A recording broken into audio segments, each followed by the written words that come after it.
السلام عليكم ورحمة الله وبركاته. إن الحمد لله نستعينه ونستغفره ونؤمن به ونتوكل عليه ونعوذ به من شرور أنفسنا ومن سيئات أعمالنا. من يهده الله فلا مضل له ومن يضلله فلا هادي له. أشهد أن لا إله إلا الله وحده لا شريك له وأشهد أن محمدا عبده ورسوله. اللهم صل على سيدنا محمد وعلى آل سيدنا محمد وعلى أصحاب سيدنا محمد والتابعين أجمعين. أما بعد،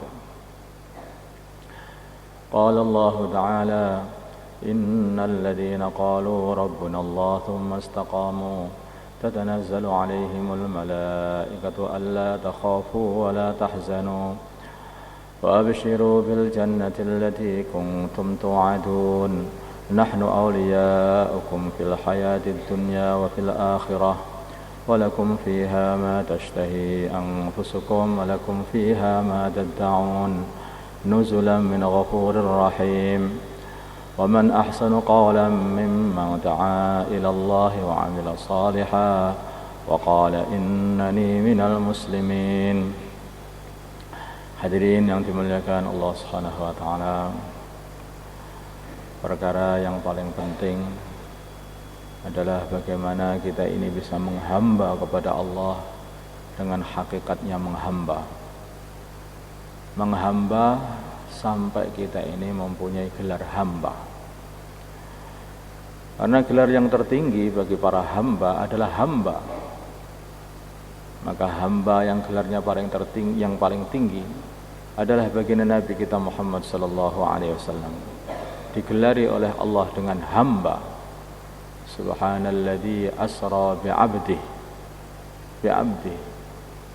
Maha suci zat yang telah menjalankan di waktu malam hambanya.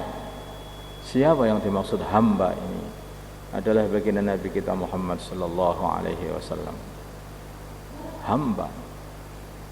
Dan baginda Nabi kita Muhammad sallallahu alaihi wasallam, beliau ini bangga bila mana dikatakan sebagai hambanya Allah.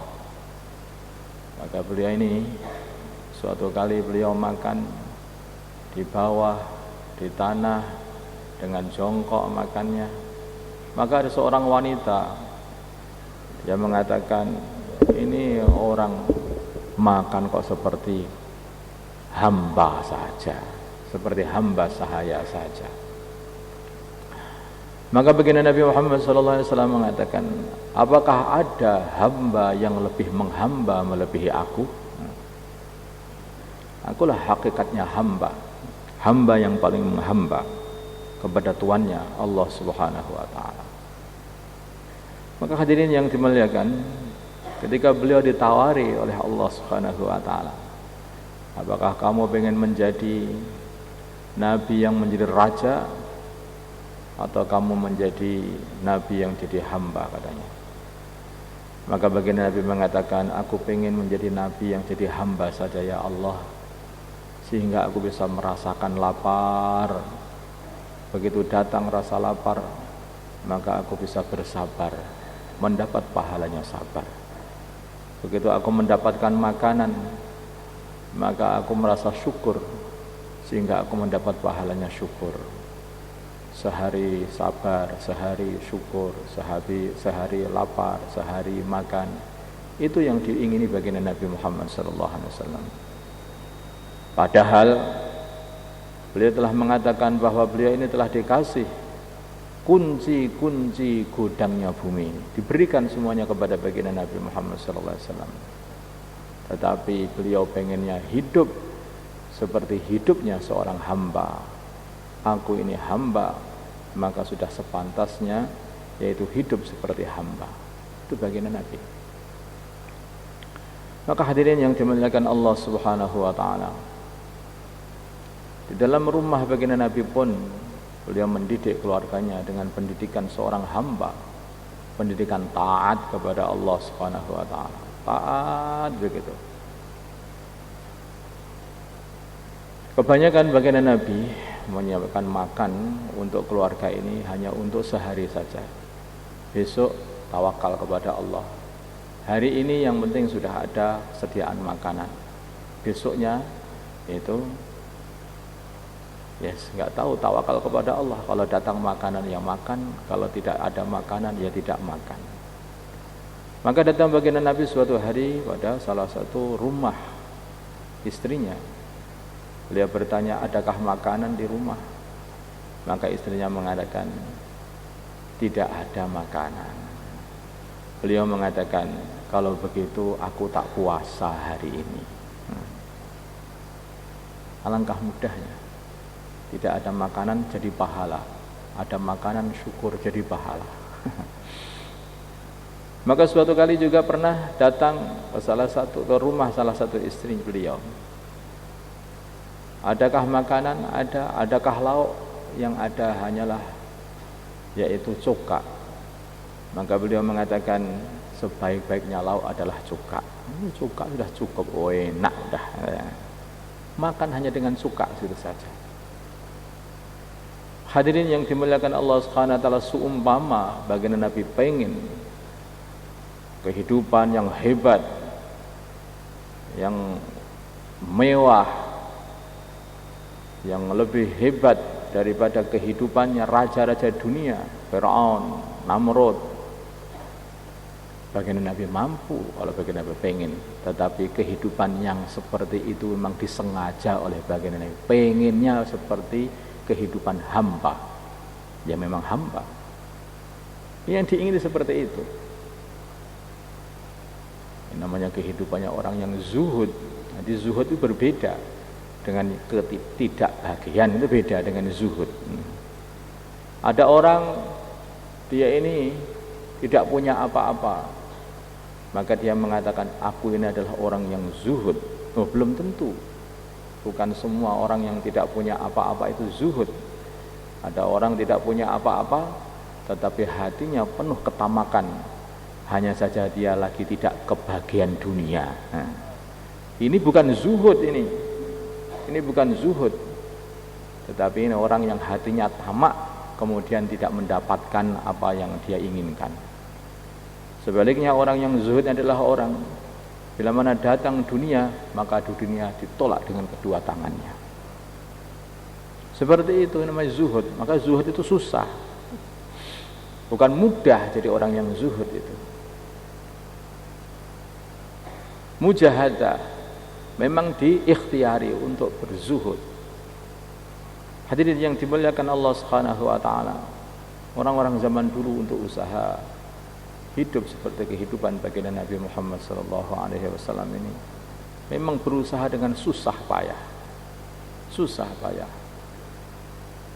Ada seseorang yang dia itu duduk berzikir, kelihatannya melas orang ini, tidak punya apa-apa, pakaiannya lusuh. Maka ada seseorang di dekat dia itu, ini waktu kejadian ini di Mekah sana, di dekatnya Ka'bah. Ketika melihat, wah ini orang ini kelihatannya perlu bantuan, maka dia keluarkan uang emas 1 kantong, dikasihkan sama dia. Begitu kaget dia dikasih uang 1 kantong ini. Innalillahi wa inna ilaihi raji'un. Langsung berdiri begitu saja, sehingga uang yang diberikan sama dia ini ambiar begitu. Maka dia mengatakan, bagaimana kamu berbuat kepada aku seperti ini? Aku sudah berusaha bertahun-tahun menjauhkan diriku dari kehidupan yang mewah-mewah, dari harta-harta seperti ini. Lah kok kamu kotori aku dengan harta kayak begini? Saya enggak berbutuh dengan hartamu, katanya. Hadirin, orang yang memberi ini mengatakan, hari itu adalah hari yang aku rasakan diriku sangat terhina. Bagaimana tidak? Hari itu aku memunguti uangku satu persatu, alangkah hinanya diriku ini depan orang ini, katanya. Aku menguti dunia, sedangkan dia tidak butuh dengan dunia. Aku menjadi orang yang paling fakir kayak di dunia ini, sedangkan dia menjadi orang yang paling kaya karena sudah tidak butuh dengan dunia lagi. Maka hadirin yang dimuliakan Allah Subhanahu wa taala, betul apa yang dikatakan baginda Nabi, innamal ghina ghinan nafs. Kekayaan itu hakikatnya adalah kaya dalam hati, bukan mengumpulkan harta. Semakin banyak orang mengumpulkan harta, menunjukkan dia butuh kepada harta. Orang butuh itu namanya orang yang fakir. Ya, semakin butuh semakin fakir, semakin butuh semakin fakir. Sebaliknya kalau dia sudah tidak butuh dengan dunia, maka berarti dia ini orang yang kaya. Orang kaya orang sudah tidak butuh bantuan dunia ini. Maka makin dia ini tidak butuh dengan dunia, maka inilah namanya orang yang kaya. Dan ini tempatnya ada di dalam hati masing-masing. Hadirin yang dimuliakan, lalu bagaimana kita ini bisa memasukkan diri kita ini dalam kehidupan seperti kehidupan baginda Nabi Muhammad SAW.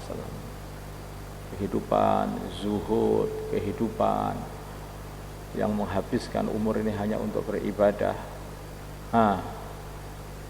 Maka dikatakan innal ladzina qalu rabbunallah tsumma istaqamu, yaitu orang yang mengatakan Tuhanku adalah Allah terus istiqamah. Artinya ketika dia ini duduk di sini ini merasakan Tuhanku adalah Allah, maka Allah perintah apa kepada diriku ini hari ini. Ketika dia di pasar, maka Tuhanku adalah Allah, maka apa perintah Allah ketika aku di pasar? Ketika dia di jalanan, maka juga merasakan Tuhanku adalah Allah, maka apa perintah Allah ketika aku di jalanan seperti ini? Ketika naik kendaraan, Tuhanku adalah Allah, maka apa perintah Allah ketika aku naik kendaraan?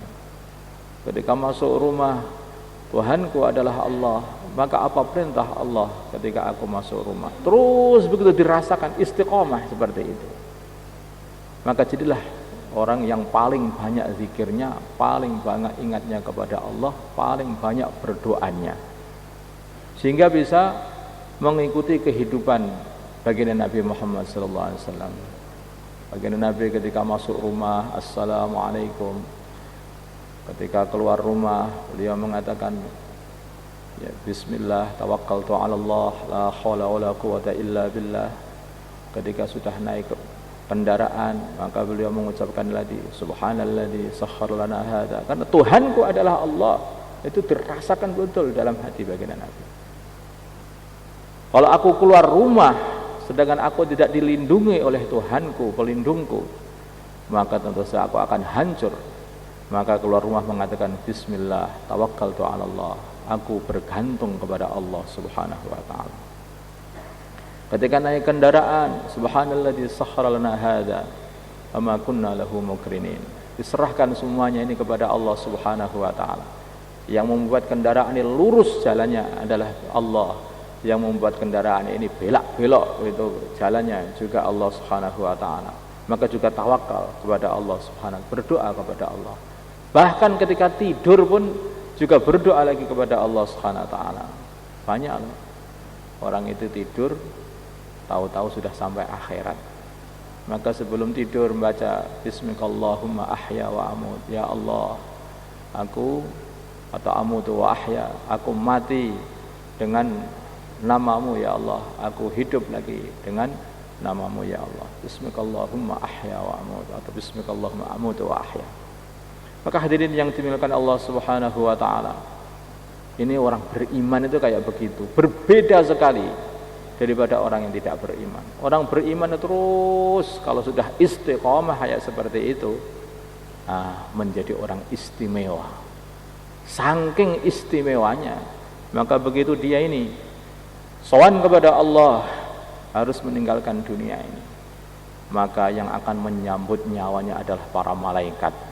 Tatanazzalu alaihimul malaikatu alla takhafu wa la tahzanu. Para malaikat turun menyambut nyawa mereka. Nyawa itu kalau nyawanya orang soleh, maka itu baunya wangi begitu. Nyawa itu akan diambil, diletakkan di dalam kain sutra putih yang wangi juga. Maka dibawa nyawa ini, semua orang di sekitar itu berbau wangi. Semua memuji-muji, nyawa siapa ini? Nyawa siapa ini?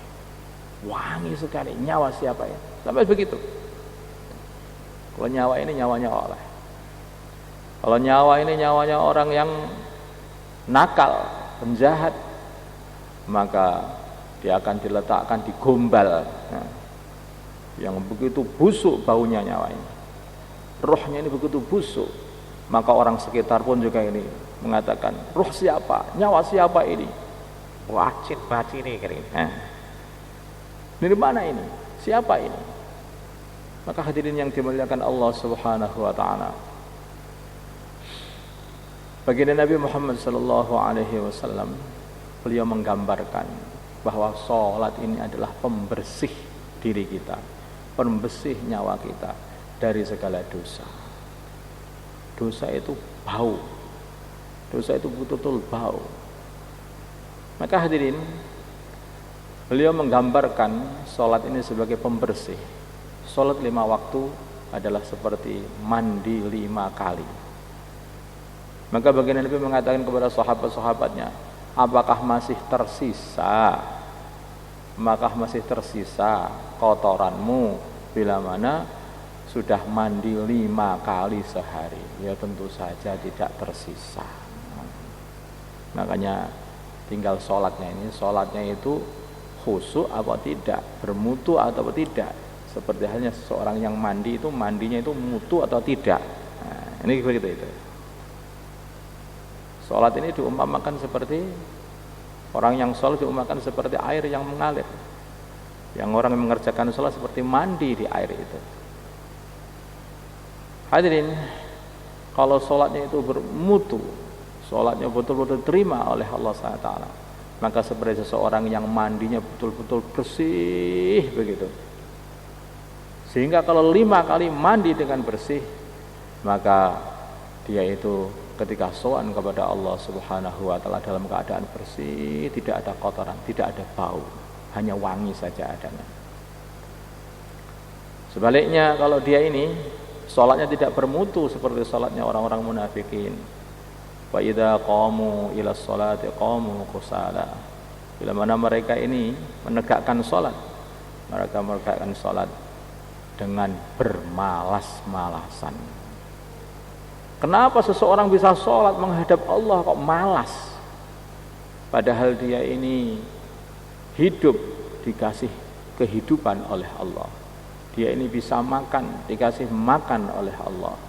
Dia bisa minum, dikasih minum oleh Allah.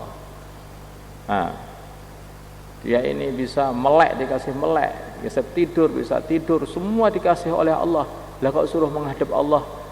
Lah kok menghadap dengan malas? Dengan malas, kayak tidak butuh kepada Allah Subhanahu wa taala. Kalaupun itu dia itu salat, maka yura'unan nasa wa la yadhkurunallaha illa qalila. Itu pun hanyalah karena hanya untuk diperlihatkan kepada manusia. Hanya untuk diperlihatkan manusia. Salat yang seperti ini tidak ada gunanya, bahkan menghancurkan dia sendiri. Seperti orang yang mandi pada lumpur saja, tidak tambah bersih tapi tambah kotor. Fawailul lil musallin alladzina hum an salatihim sahun. Kehancuran bagi orang-orang yang salatnya itu hanya main-main saja, lalai, salatnya lalai semua. Maka hadirin yang dimuliakan Allah Subhanahu wa taala, sebetulnya yang kita kerjakan ini, amalan-amalan kita kerjakan ini berhubungan dengan roh kita. Bukan berhubungan pada zahir saja, tapi berhubungan dengan roh. Maka semakin kita ini mendekatkan diri kepada Allah, maka roh ini tampak memancar kebaikan-kebaikan, tambah terang, tambah dicintai oleh Allah SWT. Maka Allah katakan, la khuluhu famus shaimi atyabu indallahi min rihil misk. Bau tidak sedapnya mulutnya orang yang sedang berpuasa ini adalah lebih wangi melebihi minyak misik di sisi Allah Subhanahu wa taala. Kalau kita menganggap zahirnya, maka kelihatannya baunya tidak sedap kalau orang berpuasa ini. Tetapi ini adalah bau yang wangi dari ruh yang keluar bagi Allah Subhanahu wa taala.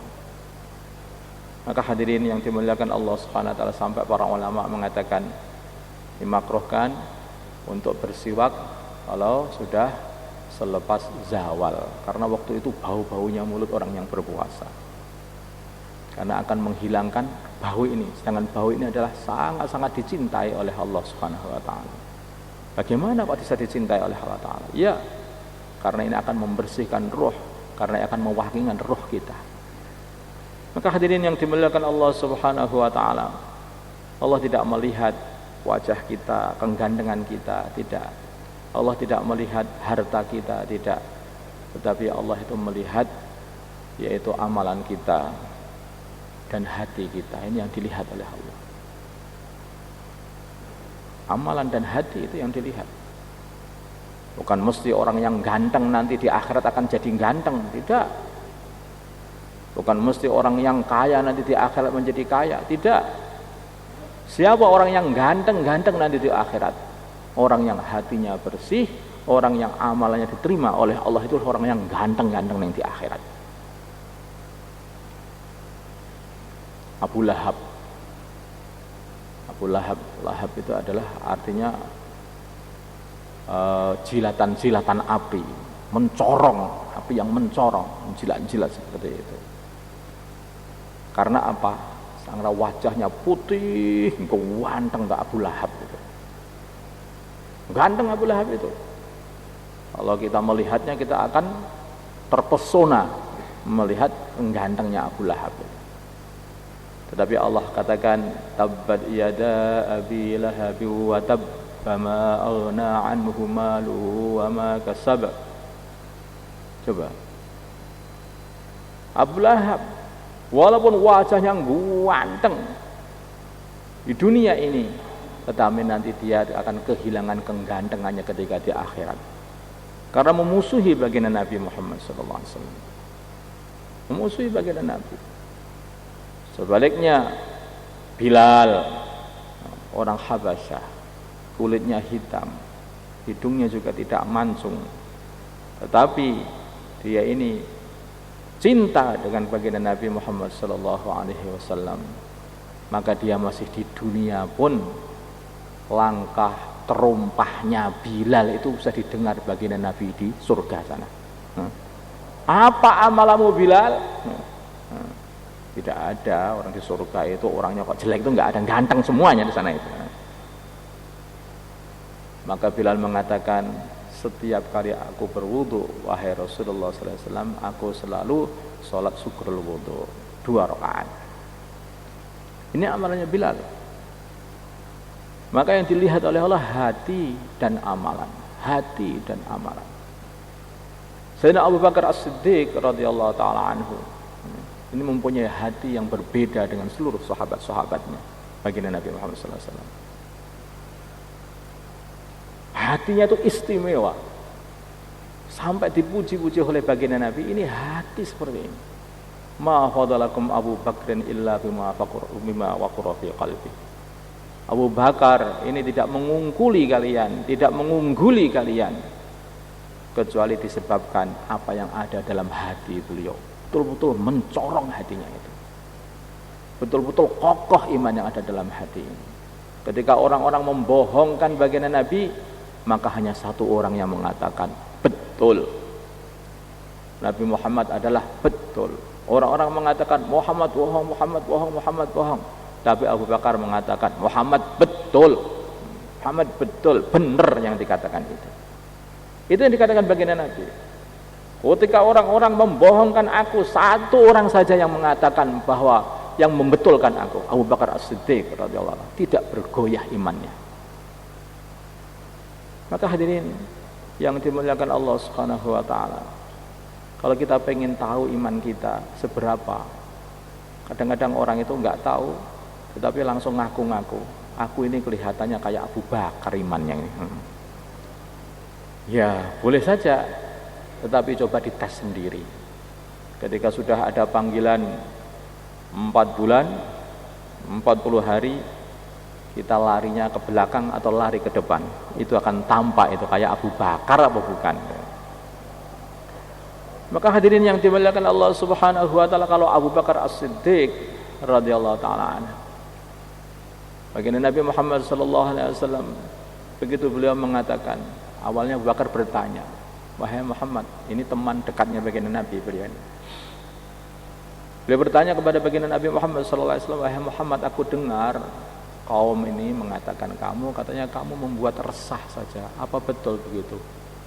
Baginda Nabi hanya mengatakan, wahai Abu Bakar, aku ini adalah utusannya Allah.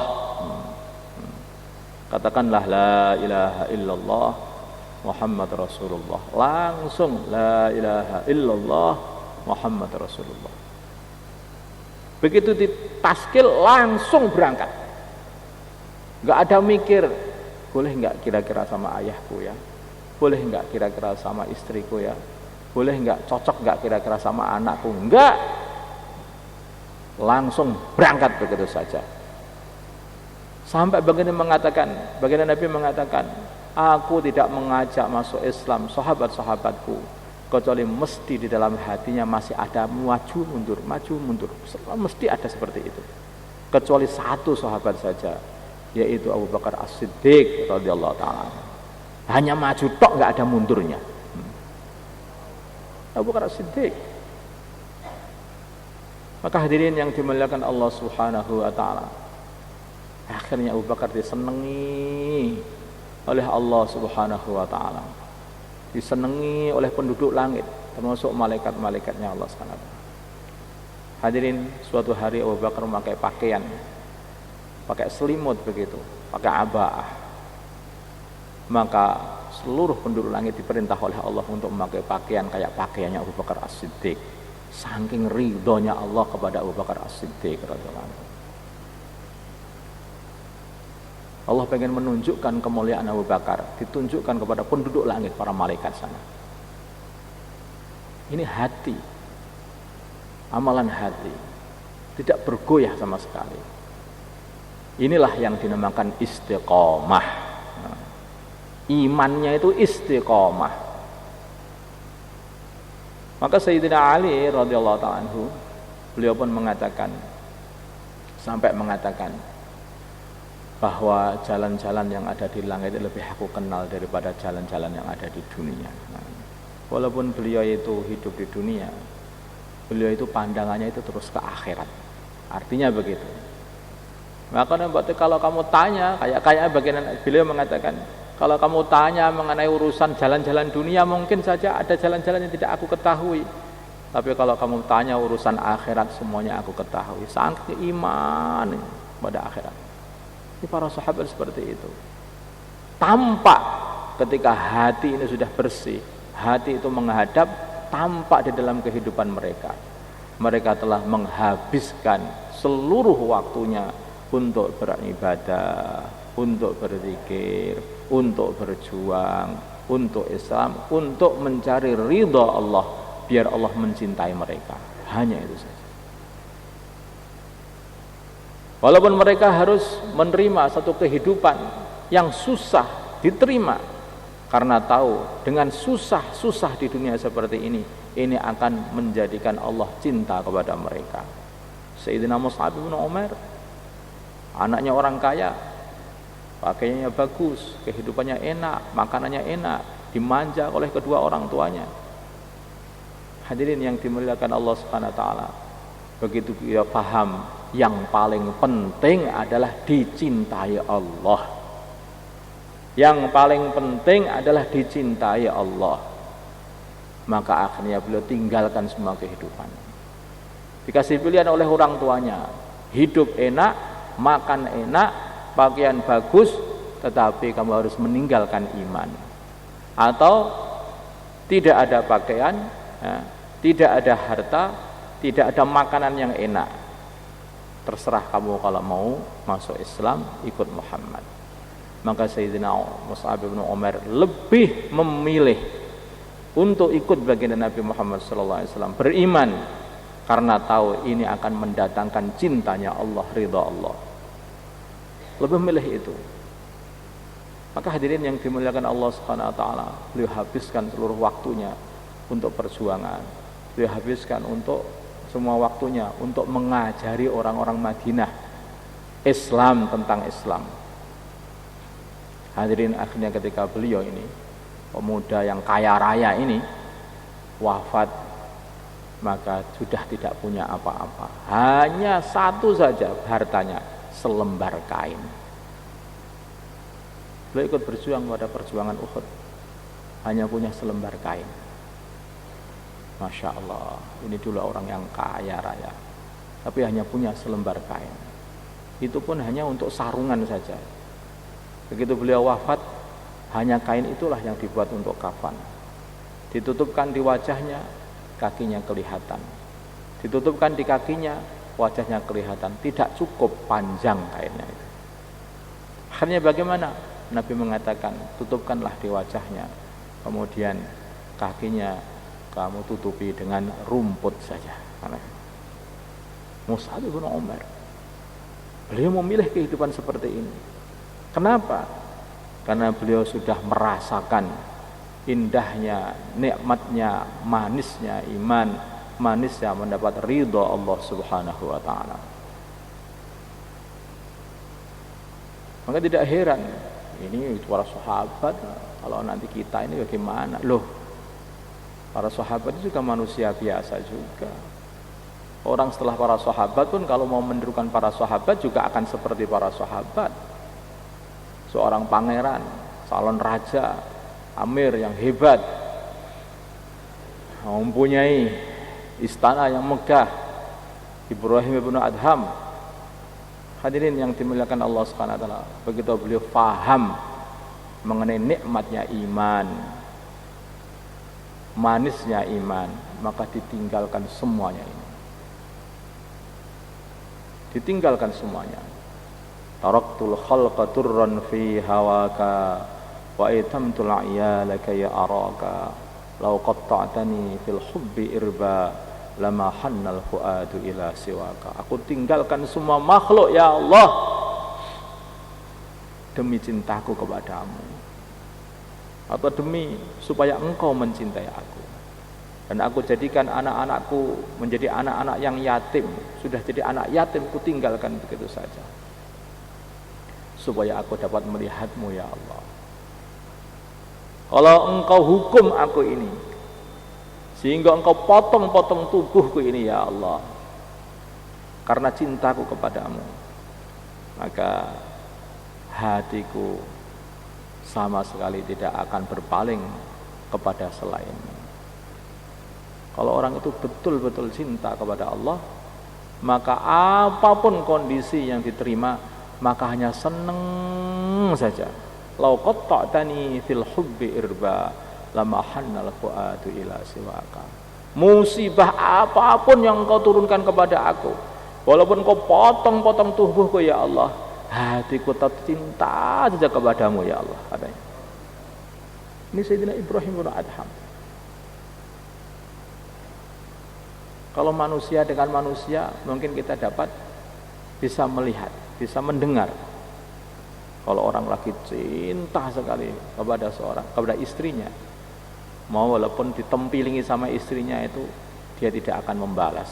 Padahal dia seorang laki-laki yang kekar, yang kokoh, yang kuat. Karena apa? Karena saking cintanya kepada istrinya. Kalau dia cinta kepada anaknya juga seperti itu. Walaupun anaknya itu terus minta ini, minta itu, maka dia pun juga akan nuruti apa perintah anaknya. Walaupun dia harus bekerja demi untuk nuruti yaitu permintaan anaknya. Itu namanya cinta. Sekarang kita ini katanya ngaku cinta kepada Allah Subhanahu wa taala, baru saja sedikit lapar, aku nggak punya apa-apa ini gara-gara sholat ini gara-gara wiritan ini, habis waktuku akhirnya tidak bisa untuk kerja, tinggalkan sholat, tinggalkan zikir, tinggalkan amalan, semuanya demi untuk kerja. Ini cinta apa ini? Ini bukan cinta kepada Allah namanya, etok-etokan cintanya kepada Allah. Tapi kalau orang betul-betul mencintai Allah, apapun yang buat oleh Allah kepadanya, maka dia tetap ridho. Alhamdulillah, senang. Alhamdulillah, senang. Tetapi hadirin yang dimuliakan Allah Subhanahu wa ta'ala, takutkan adalah kalau Allah marah kepada beliau.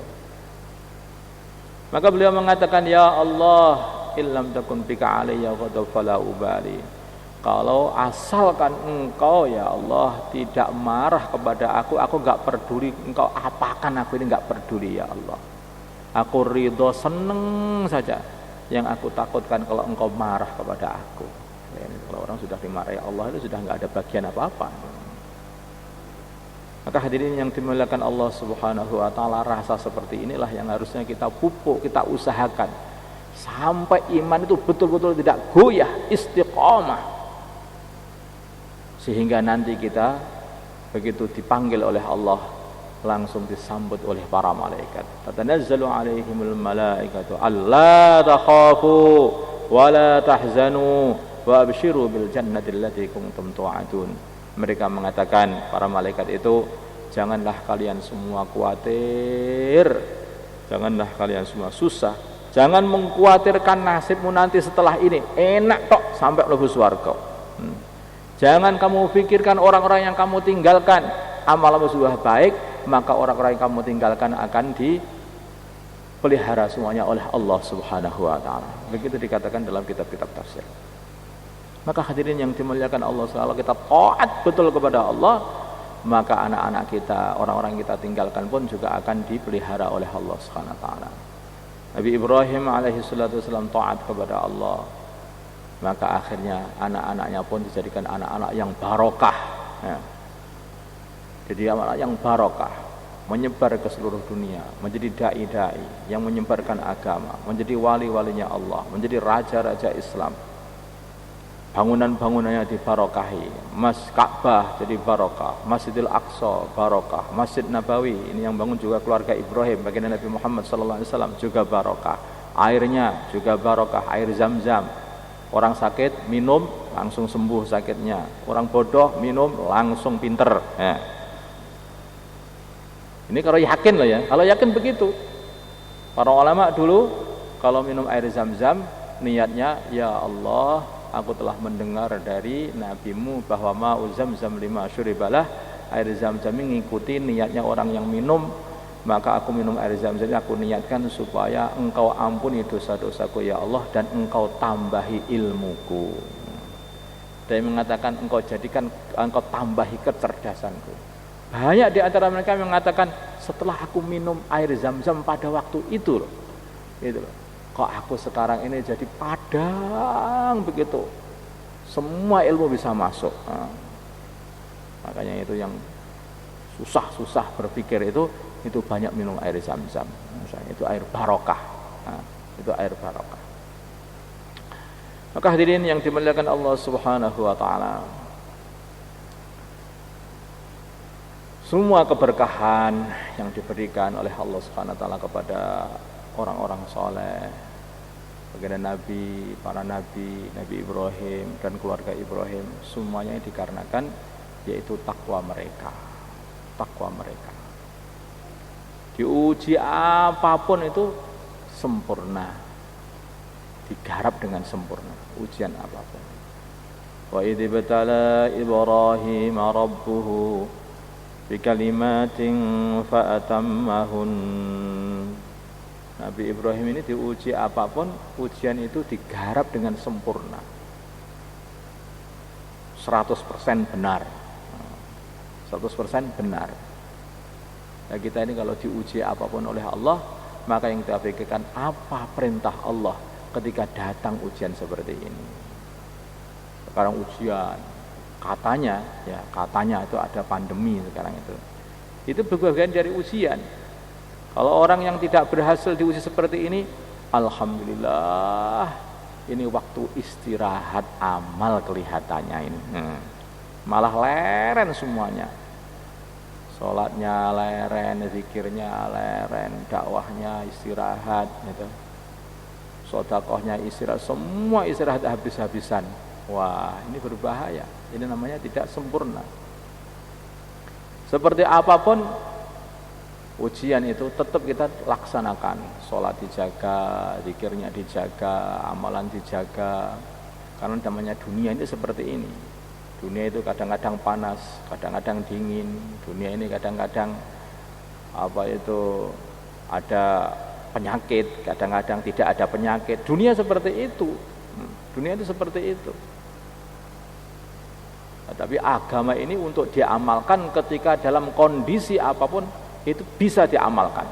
Seperti apapun bisa diamalkan. Bahkan orang yang tidak bisa bergerak sama sekali itu pun masih bisa mengamalkan agama. Masih bisa sholat. Tidak bisa sholat berdiri, sholat dengan duduk. Tidak bisa sholat dengan duduk, ya sholat dengan berbaring, miring atau terlentang. Jadi masih bisa terus sholat itu. Agama begitu mudah.